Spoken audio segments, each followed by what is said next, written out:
I'm Becky.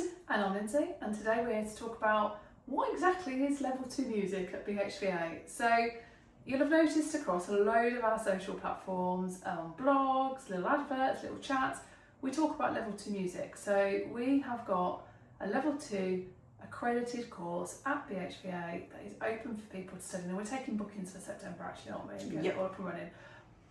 But it's all right reading a post about it, but equally, what is level 2 music? So we're here to break that down today. I'm going to ask Becky loads of questions. She's going to give the answers, and then I'll try. Yeah, and then if there's anything else you want to know about what level 2 music is, just drop us an email, get in touch, give us a phone call, and we'll answer any other questions. But we're going to try and cover the basis of it at the moment. So level 2 music. Yes. What age group is level 2 kind of aimed at if we were thinking of like a traditional school setting, Becky? It will be your GCSE age group, so you're looking at Year 10 and Year 11 students. So we're right in thinking that level 2 music is an alternative to GCSE music. Very much so. Perfect.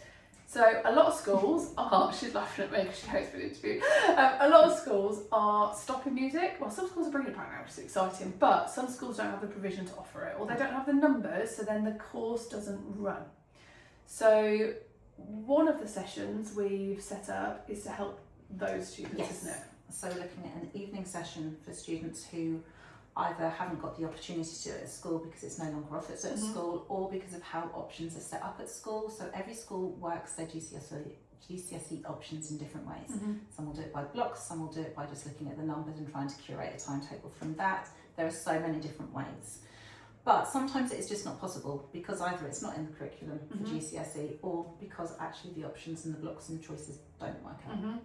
And then for that age group of young person as well, from like year 9 to year 11, there's a lot of people who are educated in lots of different ways, not just at school, whether that be educated other than at school through EOTAS on AP provision, they've got SEN needs, they do part-time timetables in school or outside, and they're home educated. they're home educated. And those individuals and groups sometimes find it really hard to get a music accreditation that's different from your traditional your standard grade routes, yeah, so which is just about very performance based. So there's also, as well as an evening group, there's also going to be daytime sessions run twice a week. Yes. So the evening, if you kind of book into the evening or you book into the day, what sort of time commitment are we looking at to be able to do level 2 music? So you're looking at 2 sessions a week, term time only, so you're looking at an hour and then an hour and a half session each week. And just over turn, it's over the 2 years. Over 2 years, so whatever you sign up for is for a 2-year course. Okay, so nitty gritty. GCSEs have exams. Yes. Set exams, set time, Yes. set day. Yes. Does level 2 music have a final exam? No, level 2 music is coursework related only. So you build up coursework in your own time. There are no time constraints. Obviously, there is the 2-year time constraint. But if you're happy to work outside of sessions as well, and we encourage that, you have the time outside of sessions to go away and create as well. There's reflection built in it as well, so it's not just about the creative, it's looking at the process as well, and the progress and the things that you've learned. So in terms of course content then, GCSE music, kind of, there's a performance element, there's a composition element, there's a music analysis element, or if you even do music tech, it's quite similar to that. How does the structure of level 2 music work? So the level 2 course that we have built for BHVA, because we can build it up the way that we deem best fit, is we've taken the performance element out. So you do not need to be a performer for this.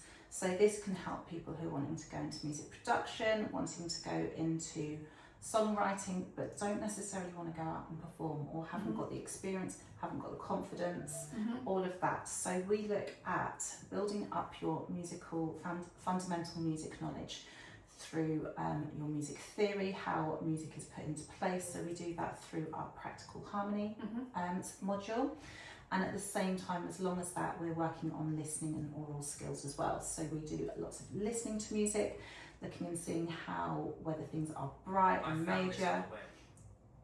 Okay. The iPad's joining in as well. Yeah, we're getting joined in by other people. So yes, so it's long as well as the it's lost my discipline. So we've got listening to music. So we've got the practical music, and Yeah. alongside that, the two tend to go hand in hand in the first year. So you do your practical harmony, application, and your listening to music. So you look and see the stuff that you're learning from a harmony and applying it onto paper or into composition and work.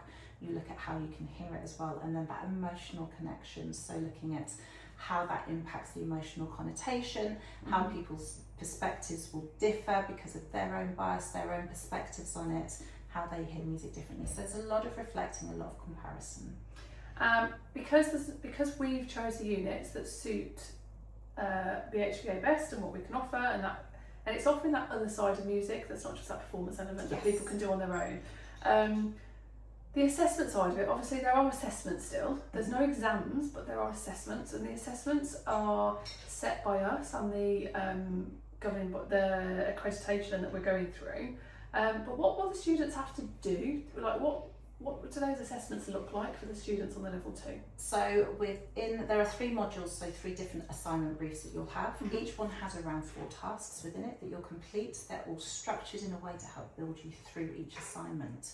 So for your listening, you will have to listen to a piece of music and pull out kind of various things about tonality, structure, texture, whether it's major, minor, that's that tonality. What else are we talking about? Instrumentation, those kind of things. And then you do that again with the second piece. You compare the two, you talk to peers, you find out their bits, you then start comparing how other people will listen to it.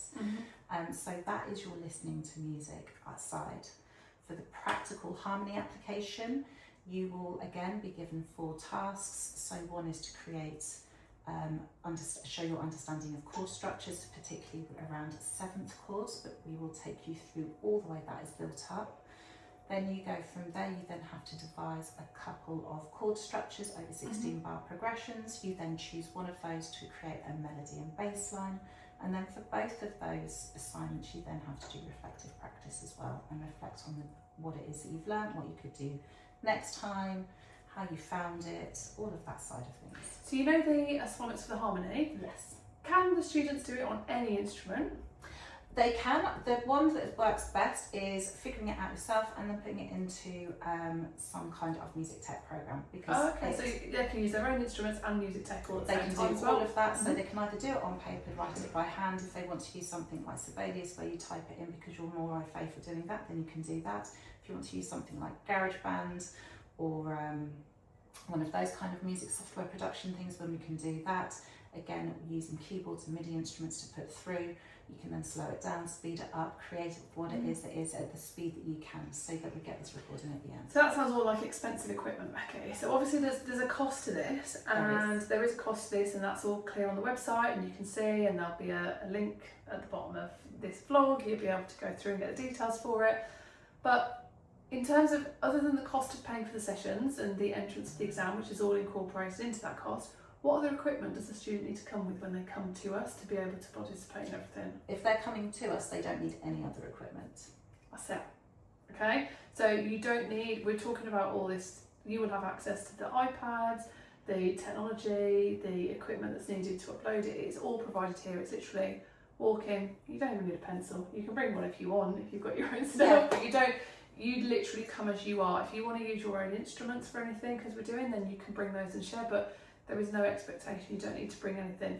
We have got an option to do this online, is that right? Yes, we have. So there's an online option for it. The online option is obviously having sessions with the tutors. There will be a need, if you're doing the online option, to be doing some of this work yourself. But if you're wanting to do this through an online environment, there are free tools out there, so you don't have to use GarageBand. There are other options out there that are free. And we can help you with that. We can support and take you through that.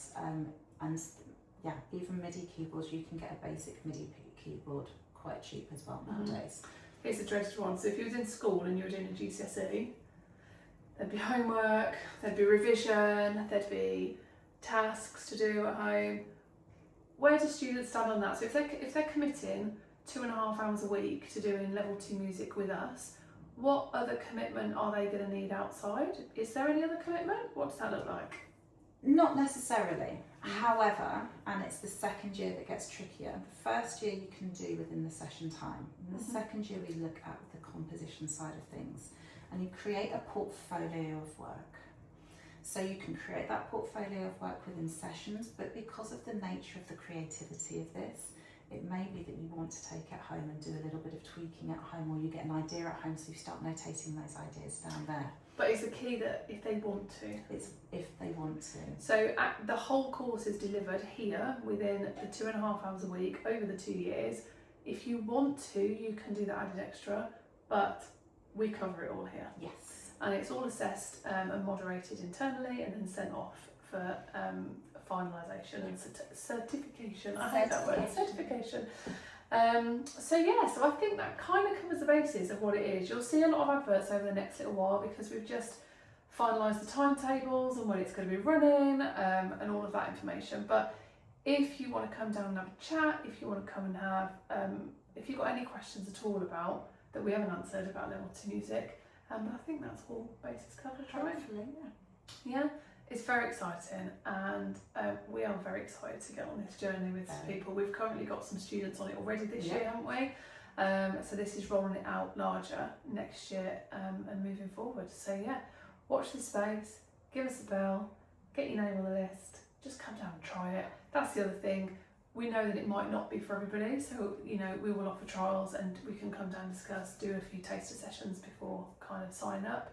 All of that's part open on the table as well. So till next time. See you later.